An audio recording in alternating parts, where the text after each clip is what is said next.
I'll admit, this was not serious yesterday. I'm honest. I said in not serious yesterday, Jim Harbaugh, almost anything he says about Justin Herbert, don't take it too seriously. And I stand on that.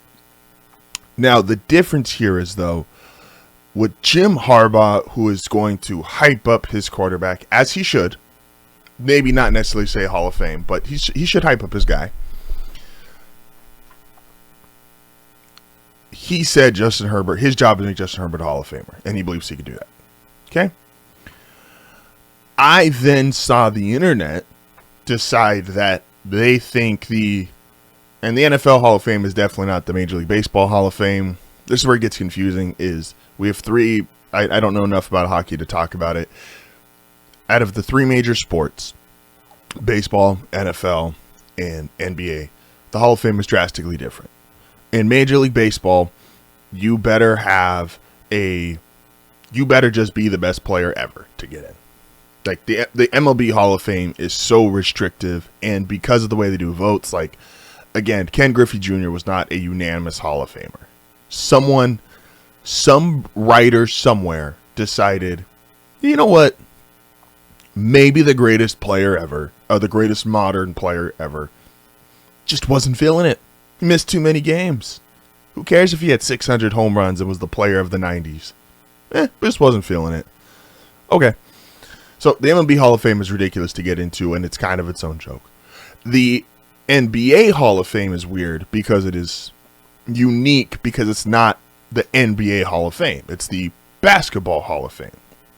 So you see people so like in the NFL and baseball, Major League Baseball, no one cares if you're a multiple time Olympian at your sport, or a gold medal winner, or a multiple time national champion in college. That matters in the Basketball Hall of Fame. Carmelo Anthony, who got elected, and Carmelo would have made his off the NBA, but part of Melo's Basketball Hall of Fame case is his maybe greatest freshman season ever at Syracuse, national champion, player of the year, as well as at the time he retired, Kevin Durant has since passed him, the most points in men's Olympic basketball history. So it's the totality of your basketball career.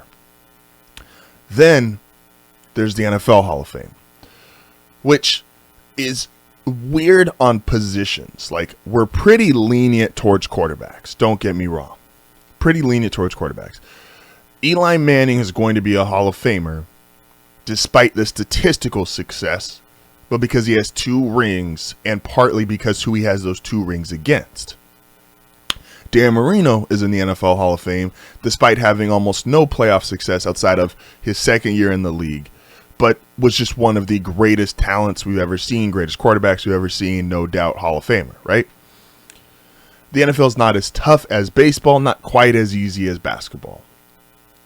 But that doesn't mean, and where Harbaugh's comments messed me up, was the reaction to it. Because fans on the internet were throwing everybody in the Hall of Fame. They're like, oh, well, this guy's a Hall of Famer. This guy's a Hall of Famer. Oh, well, he's better than this dude. He's a Hall of Famer. Look, the NFL's not baseball. It's not some super secret club where only literally the 0.00001% get in, but it's also not the Basketball Hall of Fame. It's somewhere in the middle. It's I don't want to say respectable, but it's somewhat there, right? And that got me thinking. Jim Harbaugh thinks that Justin Herbert can be a Hall of Famer. And Herbert, I get it, the very first start of his career, it was amazing. He came in against the Chiefs. No one even thought he was going to play. The arm talent is clearly there. The overall talent is clearly there. But this is the Hall of Fame. You have no All-Pros, 1 Pro Bowl, and you're not the best quarterback in your class that you were drafted in. These are issues when it comes to making the highest honor of your sport. So then got me to thinking, who's actually a Hall of Famer if everything was done today? I know we can project. I know we can say, well, this guy looks like one. But if we just had to say, who are the no doubt Hall of Famers today? Because this is the category that Jim Harbaugh wanted to put Justin Herbert into, right? So let's look at it. The no doubters. Let's start at quarterback. Now, these guys that are on this list have to be actively playing. So Julio Jones, who just retired, Julio Jones is a Hall of Famer. Julio Jones just retired. He's not making this list. When we get to offensive linemen, Zach Martin just retired. Zach Martin's going to be in the Hall of Fame. So let's start at quarterbacks, right? Because this is Justin Herbert's quarterback. Jim says, I'm going to make him a Hall of Famer. These are our guys. Mahomes, look, man, this one's easy. The resume speaks for itself. Multiple Super Bowls, multiple MVPs, the greatest 20s of an NFL career ever. We'll see what his 30s do, and that's obviously going to be the him and Brady debate. Lamar, say what you want. Lamar's already a 2-time MVP, a multiple-time first-team All-Pro guy. No, he doesn't have the Super Bowl or the super deep playoff run that you're probably going to want to see by the end of his career. Again, this is not projecting. This is if he stopped playing today. Lamar Jackson is the greatest dual-threat quarterback ever, a multiple-time MVP winner. He is in the Hall of Fame. And then, while he's not technically on a team, all signs point to the Steelers are signing him. So Aaron Rodgers, like him, love him, hate him, however you feel about him personally, Aaron Rodgers is a Hall of Famer. Maybe the best thrower of the football we've ever seen still to this day. A 4-time MVP, a Super Bowl winner. Like, look, I know he was not good last year. The year prior, he was injured. This is still one of the greatest quarterbacks we've ever seen play the game of football. Aaron Rodgers is a Hall of Famer. The guys who just missed, and this is where it matters. Josh Allen, even though he just got his MVP, and all signs would point to projecting him in the Hall of Fame, not a Hall of Famer. A 1-time MVP, no true deep playoff run makes you a Hall of Famer. You're great for this era, not a Hall of Famer.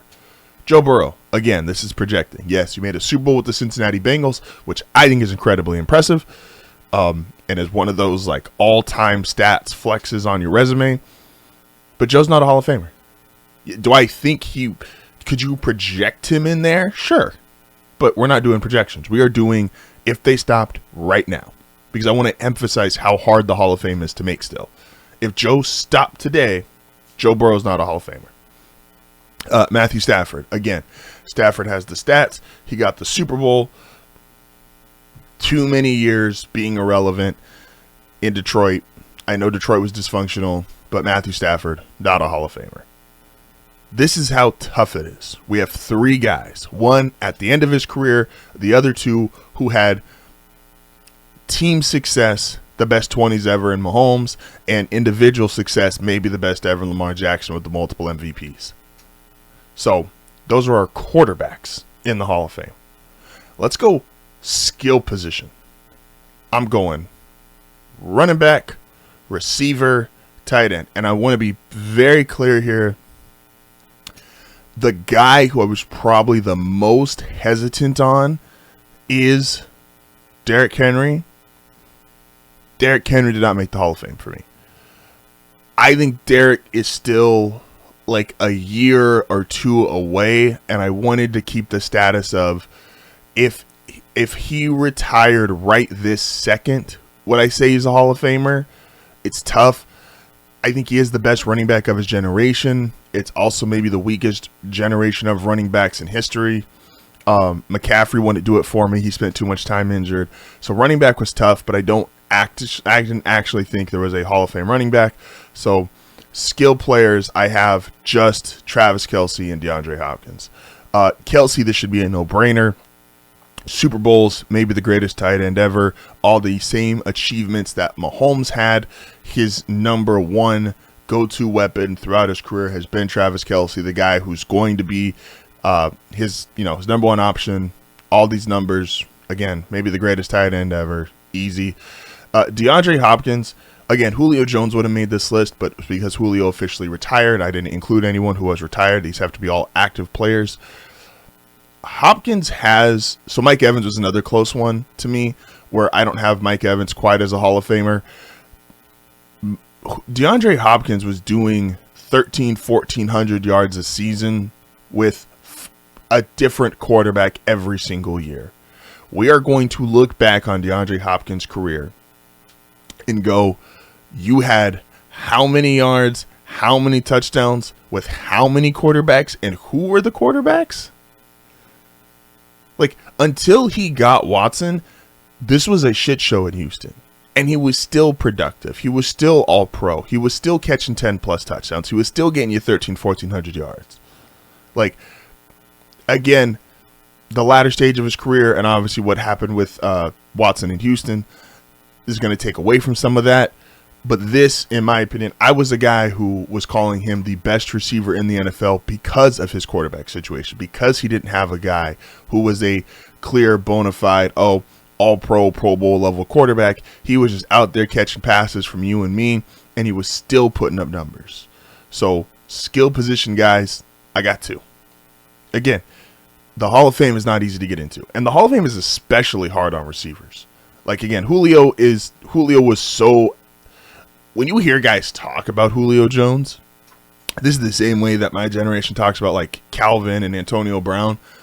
Guys talk about Julio Jones and go, yeah, he didn't get the Super Bowl, but, like, nobody's better than him. And so Julio would have also made this list, but again, just retired. Offensive lineman, again, Zach Martin would have made this list, but he just retired. So I've only got one lock, and that's Trent. Like, Trent Williams is the one lock Hall of Fame offensive lineman. If he stopped playing right now, he's obviously old and has played forever, so it's not really a huge shock if he were to stop playing right now. But look, man, he's going to go down as one of the best left tackles of all time. It's going to be hard for anyone to ever push, like, Jonathan Ogden and Anthony Munoz out of that spot, but this is one of the all-time great offensive linemen. If you look at even the 49ers offensive line as he's gotten this rebirth to his career, it's not great. It never has been great, but it's had Trent Williams. And that was good enough where we never looked at the line and went like, oh, the 49ers offensive line is a weakness. No, he is this great. He is this dominant. He is a massive man. Again, I quote Mark Starth all the time. One of the best skills in football is, can you move a man against his will? And nobody's better at it than Trent Williams. Zach Martin, I feel bad, again, just retired a few weeks ago. Would have made the list. Again, these are no doubt locks for the Hall of Fame. And went to defense. I realize now I am missing one guy, so apologize, Chiefs fans. I know you're going to call me a hater. I did forget the graphic for Chris Jones, so include Chris Jones on this list. But my no doubt Hall of Famers for defense are the three linebackers. Include Chris Jones. I know, Chiefs fans, I'm sorry. I forgot the graphic. I forgot to get it before the show started. Sue me. Chris Jones would make this. Again, Chris Jones, the best player on a defense for a dynasty. You're in the Hall of Fame. TJ Watt, maybe one of the most prolific starts to a career ever in NFL history. Very similar to his brother. Vaughn, Super Bowl MVP, two-time Super Bowl champ, top 20 all-time. I think he's top 15 all-time in sacks. And Bobby Wagner, who's been the best interior linebacker of a generation.